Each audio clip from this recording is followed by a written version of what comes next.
Hello everyone, it's Kathy with Paper Phenomenon. I've got a bit of a different video for you all today. It is a review video. I am going to be reviewing the Tim Holtz trimmer, the Tonic Studios Tim Holtz trimmer. It is the newest trimmer, I believe, on the market, and I have some important information to give you. So I hope that you stay tuned. Let's take a look at this trimmer a little more closely. So this is the trimmer I'm going to be talking about today. It's the Tim Holtz Tonic Studios trimmer. And I want to start off by saying that I am a fan of this trimmer. I love it, okay? This is not a free item that was given to me. This is something I purchased exclusively because it worked for me. Of course, it had great pros, it had cons. The con with the Stampin' Up! Trimmer was that I had to replace my blade quite often. All right, quite often, and it was very, very annoying, quite frankly, because if I didn't have the blade to replace, then they went ahead and changed the trimmer on me, etc., etc. I couldn't find the blades I wanted. I had to get a new one. Yada, yada, yada, right? So then this trimmer came out on the market and I tried it. Initially, I did not love it, right? Because once you're using a specific tool for a long period of time, you're used to the tool, you're used to the way it performs, and it becomes second nature to you to use it. This one, I had to get used to this. I had to get used to the changes. I had to get used to its pros. I had to get used to its cons. And once I was able to get through that, I love it. I will never go back to any other trimmer. And I craft a lot, guys. If you follow me on this channel, you know that I craft a lot. That if I say I tested something, I tested something. All right. When I say I like something, it's because I like it. I don't say those things loosely. I don't jump on the bandwagon. That is not who I am. I have my own bandwagon. All right. And I like to form my own opinions about things, not what the majority thinks, right? It's just who I am, who I've always been. So let me talk to you about some of the things I've learned about this trimmer. Now, I have to tell you, if you have a trimmer already that you're happy with, right? I'm not telling you to run out and buy this and switch.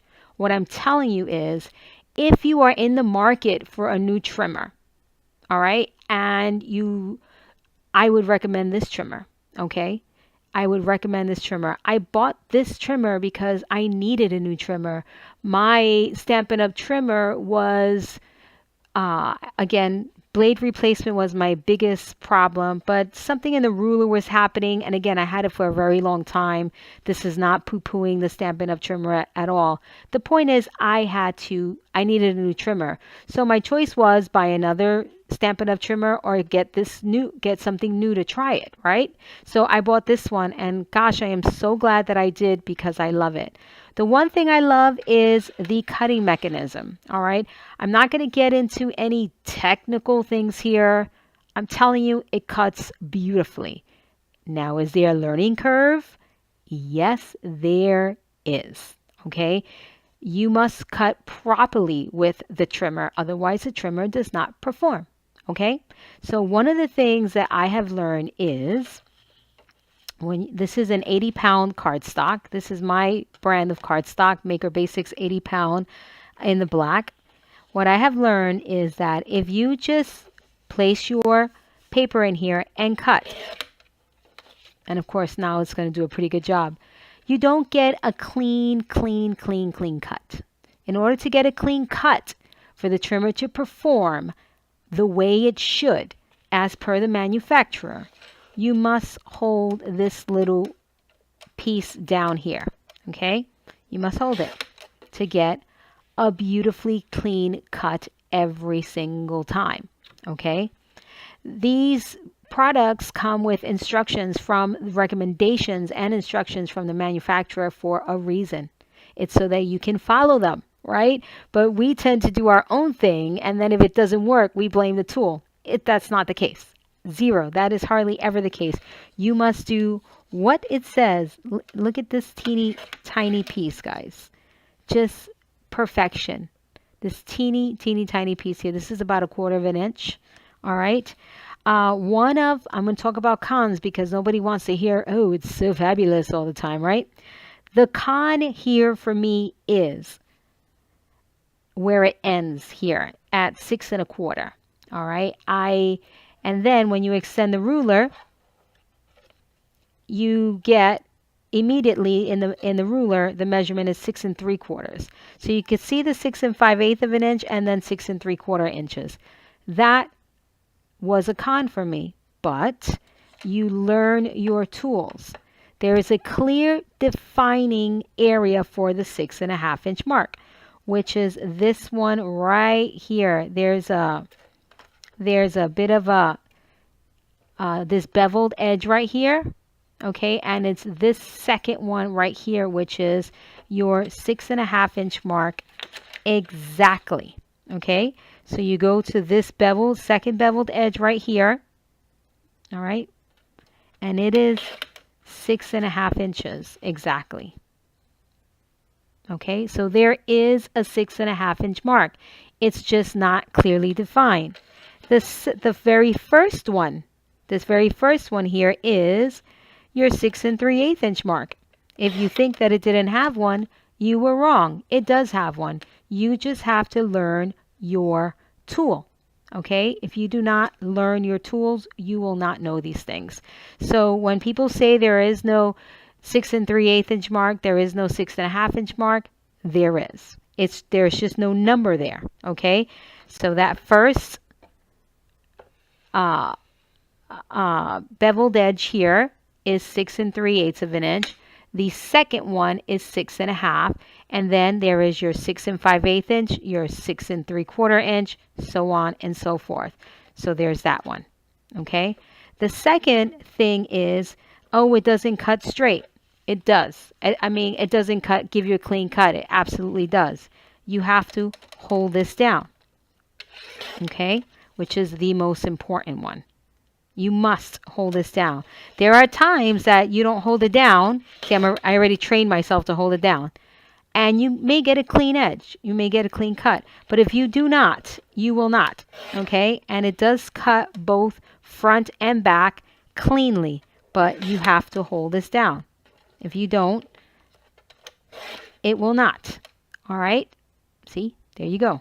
Now, my second thing is what you can cut in here. The instructions tell you in your little, and on the box it tells you it cuts all sorts of substrates, all sorts of materials. Don't go beyond that. If you go beyond that, the tool is not going to perform properly. It's going to do all sorts of things that it shouldn't do. I do not cut my chipboard on here. When I say my chipboard, it's the Paper Phenomenon or Maker Basics chipboard, because my chipboard is really thick. My chipboard is 70 points. So why would I even try to cut this on here? It specifically says don't do that. It tells you what its limitations are. Everything has limitations. So do not use this to cut a chipboard that is heavier than what is recommended. All right, because it's going to fail, guys. So don't do that. It's not made for that. So, but it does cut. But what it does say that it cuts, the thicknesses that it indicates that it cuts, it does it beautifully. I have cut 5, 6 sheets of cardstock, 80-pound cardstock in here. Beautifully. Look at that edge that I'm afraid to even run my finger through that edge because I'm going to get a paper cut. Okay. There is 1, 2, 3. Oh, my bad. 4. Sorry. But you can cut 5 or 6. Okay. That's how thick. That's how thick it is. I thought there was 5 in here. You can cut lots and lots of different materials on here at one time. I couldn't do that on my Stampin' Up! Trimmer. I couldn't. I had to cut one sheet of cardstock and, that was it. but that's okay because that was its limitations. That's what the trimmer did. In this case, I can do more quicker, and I love it. Another thing is that this the company offers a replacement blade, but they offer a replacement blade because they don't want to say, oh, this will last you forever, because something happens, it didn't last forever, the trimmer is going to get a bad rap, right? But there is a replacement blade, and I tell you, I have been using this for months, and you can tell, I can't remember the date, forgive me, but you can tell in my videos when I started using it up until now, and I have made many of projects where I would have to replace my blade at least 5 times by now if I was using my old trimmer. I have not replaced my blade. This has the blade housing is a great feel in your hand. It glides effortlessly up and down this housing right here, or this whatever this bar is called, and it is fantastic. I love it. So that's a pro. A con is this ruler. I hate, and I don't say hate all the time. You know, it's a word that I use when I mean it. I hate the drop in this ruler. Okay, that is a huge con for me. But because I love so many other things about this product, I found a way around this drop in the ruler. When you have this drop in a ruler, you really don't get a clear indication of where the measurement is. Like my eyes can't find it, right? And yes, I wear glasses. Yes, I'm older. Yes, maybe you can. I can't. So I had to find something that helped me where I was 100% confident that I was getting an accurate cut. If you bend your paper to the measurement, that's not an accurate cut. If you hover right over the measurement, for me, that's not an accurate cut because I'm not sure that I'm right over it. So I needed something with enough height that would stop my paper where I needed it to stop. And of course, lo and behold, the inks are the perfect height. Whether you're using this ink or this ink, it works. So what I do is I place it in the measurement that I need, exactly right on that line, and then I butt my paper right up to it, and there it is. I've got my measurement, and I know that it is accurate every single time. And that's important for me because I need accuracy in my measurements, especially for the types of projects that I do. Every 1/8 inch, every 1/16 of an inch counts. So that was very important to me, and I was able to work around that. Now, if they were to make a second generation of this product, think about this drop in the ruler.